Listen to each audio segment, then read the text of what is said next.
Mechanical energy. The symbol we use for mechanical energy, well, E for energy and T for total. We've learned about two energies so far, which is gravitational potential energy, which is energy due to an object's height above the ground, and kinetic energy, which is due to an object's speed. If we add these two together, we get the total energy. So for instance, if I hold this sucker up in the air, as I hold it right now, it only has gravitational potential energy, but when I let it go, as it drops, it loses height, so it loses some of the gravitational potential energy, but it doesn't disappear. It gets converted into kinetic. So the mechanical energy is the sum of the gravitational potential energy and the kinetic energy. It's a scalar quantity, and it's measured in joules. Here's an example. It says, what is the total mechanical energy? So we're looking for ET. ET is the total energy of a 0.2 kilogram ball. So 0.2 is the mass.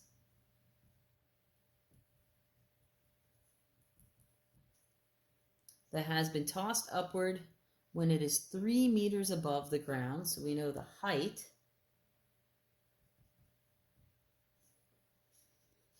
And traveling 23 meters per second up. So we actually do know the speed as well. Well, this formula is actually really easy. It's the total energy is equal to the gravitational potential energy plus the kinetic. So if I find this and this, add them together, that gives me my total. So Eg is just mgh. Ek is the kinetic energy, which is 1/2 mv squared. Plug in what I know, so 0.2 times 9.8 times the height, which is 3, plus 1/2, 0.2 times 23 squared. Don't forget to square that. That's the biggest mistake students make. They forget to square it. And when you punch all that into your calculator, you get 58.78 joules. So the big thing to remember is when I'm asking for the total energy, you add up all the individual energies. So far we've just learned about gravitational potential and kinetic.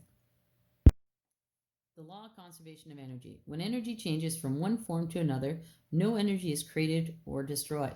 So if I lift my lollipop, in the air, well, it didn't just get there by itself.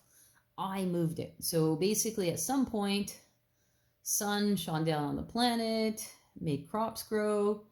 I ate the crop, so I put energy into my body, and then I use that energy to lift it up. So I took some of my energy to give this gravitational potential energy. If I let it go, well, it drops. Well, what's happened? The gravitational potential energy, as it dropped, decreased. The kinetic increased. But then you may say, well, now it's gone. It's destroyed. But it's not. If you listen, it all gets changed into sound. You can actually hear it tap. So energy can't be created nor destroyed. We only just change it from one form into another.